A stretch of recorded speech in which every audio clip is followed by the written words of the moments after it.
Pour les gamins qui étaient au château, c'est compliqué à vivre. Parce qu'ils sortent de leur confort familial et tout ça, et tout d'un coup, ils se retrouvent stars. Donc il y en a quelques-uns qui ont pété un plomb, et je comprends pourquoi. Salut, c'est Kamel Ouali, je suis avec Melty, et je suis ravi de faire partie de cette aventure et cette émission incroyable qui est le replay. A tout de suite.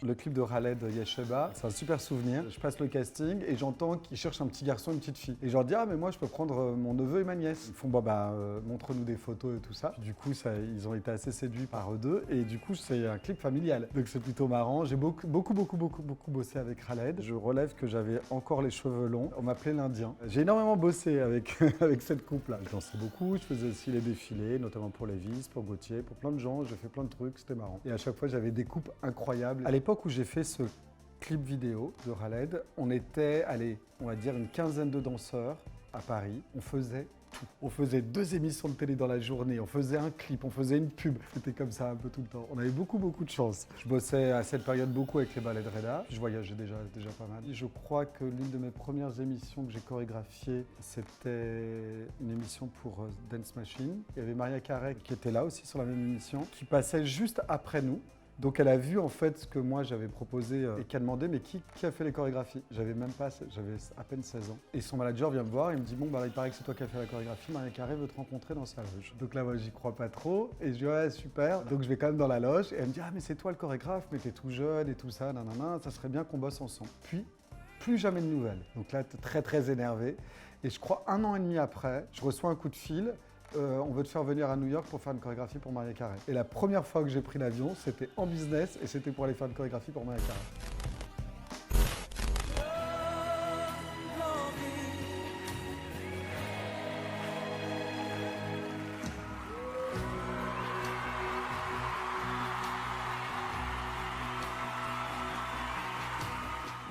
Ça c'est l'une de mes plus jolies expériences. On m'appelle un jour pour travailler sur une comédie musicale. Je faisais plein d'artistes français, internationaux, je faisais beaucoup de télé, je chorégraphiais plein de trucs. Mais c'est vrai que j'avais jamais fait de gros spectacles. C'était un peu compliqué parce que je savais que pour moi c'était une bonne opportunité de faire un spectacle. Et en même temps, j'étais pas séduit ni par le thème ni par la musique. À ce moment-là, je travaillais avec Ariel Dombal. Et elle me dit mais Kamel, c'est bizarre, tu fais plein de trucs, mais avec le talent que tu as, il faudrait vraiment que tu fasses des spectacles et tout ça. Et là, je lui explique, je dis voilà, on me propose un projet qui est sympa, mais qui n'est pas ce que je souhaite faire. Elle me dit mais toi, tu aimerais faire quoi? Je dis écoute, j'ai entendu parler des 10 commandements qui se montent avec Elie Chouraki et Pascal Obispo. Le problème, c'est que Pascal, je le rencontre plusieurs fois sur les télés, on ne se connaît pas spécialement. Elie Chouraki, je le connais pas. Et elle me dit, écoute, moi Elie, je le connais, j'ai déjà tourné avec lui, je l'appelle pour au moins qu'il te rencontre. Elle l'appelle, elle m'avait dit, ouais, j'ai un quart d'heure pour toi. Et il me fait écouter un peu la musique. Et tout de suite, j'ai fait des propositions. Ouais, je veux mes danseurs hip-hop, je veux ceci, je veux cela et tout ça. Et puis,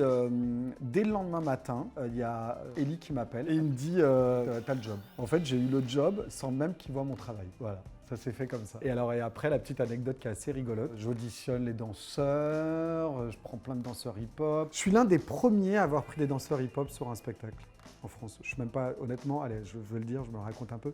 Je suis le premier en France à avoir pris des danseurs hip-hop sur des spectacles. Ils font partie de ma culture, de mon épanouissement, je viens de là. Puis c'est ce côté un peu, c'est terrible de dire parce qu'on n'est pas spécialement danseur hip-hop parce qu'on vient de banlieue, mais il y a ce côté un peu de la banlieue dont j'ai besoin sur chacun des projets. Donc que je fasse l'inauguration d'un stade ou que je fasse un opéra ou que je fasse pour un artiste, j'ai toujours dans ma troupe des danseurs hip-hop, mais par contre je leur demande je leur apprends plein d'autres trucs. Aussi bien mes danseurs modernes vont faire du hip-hop que mes danseurs hip-hop vont faire du moderne. J'aime cet échange, quel que soit le projet.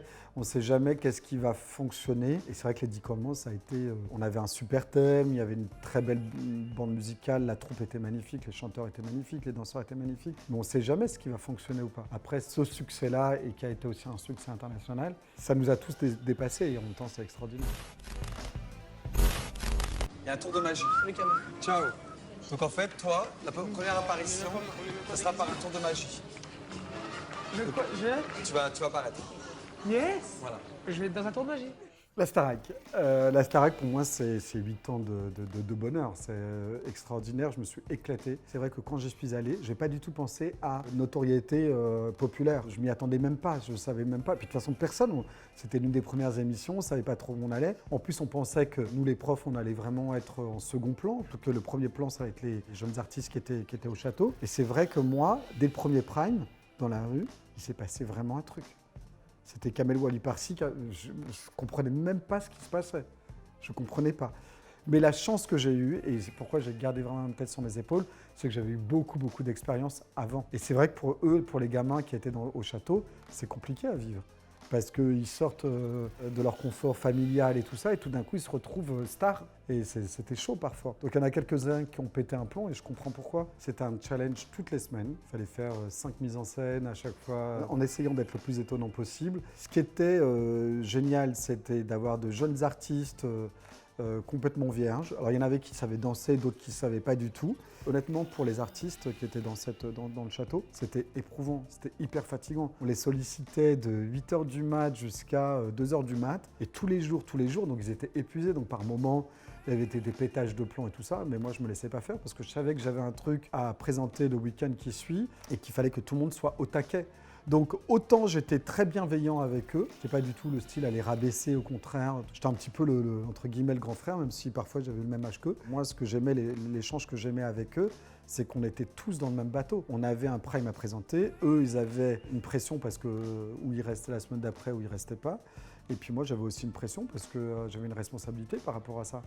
Il y avait aussi le côté un peu d'échange, le moment où ils étaient fatigués, de leur expliquer que c'était qu'une fois dans leur vie, il fallait qu'ils saisissent leur chance. Donc, par moments, il y a des jolis moments d'émotion. C'était cool. Je fais de toi mon essentiel. Tu me fais naître parmi les hommes. Le Roi Soleil, ça a été une super expérience. Et ce qui est assez drôle, c'est que moi à l'école j'étais fan d'histoire et j'ai été fasciné par l'histoire de Louis XIV. Très jeune, je me suis dit un jour je ferai un truc autour de Louis XIV. C'est le maître de la danse, c'est lui, hein, l'initiateur de l'Opéra de Paris. Une petite anecdote, elle est pour le Roi Soleil, c'est les castings. Par exemple, on voit plein de gens, on ne trouve pas Louis XIV. On voit Emmanuel Moir. Moi je regarde vite fait, quand je l'entends chanter au bout de 3 phrases, je dis ouais, il a quand même beaucoup d'élégance. Et je me projette tout de suite en pensant que ça pourrait être lui. Sauf qu'en casting, il y a des gens qui ont des préjugés. Et je vois qu'il vient, entre guillemets, d'un petit cabaret pas terrible. Je cours vers lui. Je dis, bon, ok, je suis sûr que tu vas refaire un deuxième tour, tu vas recevoir un coup de fil ce soir et tout ça. Tu vas certainement revenir demain. Tu ne parles pas de ta carrière. Ton CV, je vais le déchirer. Ne dis pas que tu as fait du cabaret, ceci, cela. Parce que sinon, ils ne vont voir que ça. Et donc je pense qu'il a dû répéter mais toute la nuit et effectivement le lendemain il revient et la première question genre Dovatia qui dit bon alors et t'as fait quoi avant, il n'y a pas de CV tout ça. Je crois que je vous raconte cette anecdote à vous, je pense que je ne l'ai jamais racontée à Dov.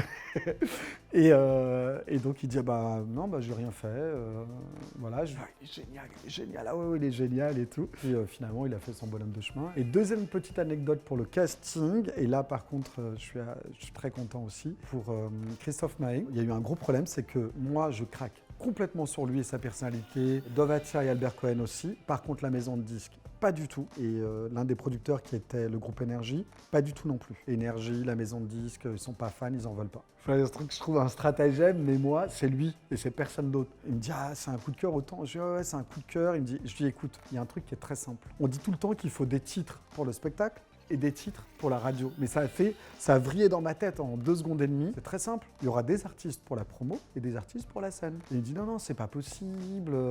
Je dis, si. Et c'est comme ça qu'on a eu Christophe Maé. Il fait la scène et en fait, coup de cœur du public. Et puis ça a été, avec Emmanuel Moir, l'artiste qui a fait décoller le plus le Roi Soleil. Et très vite, ils ont oublié, ils en voulaient plus.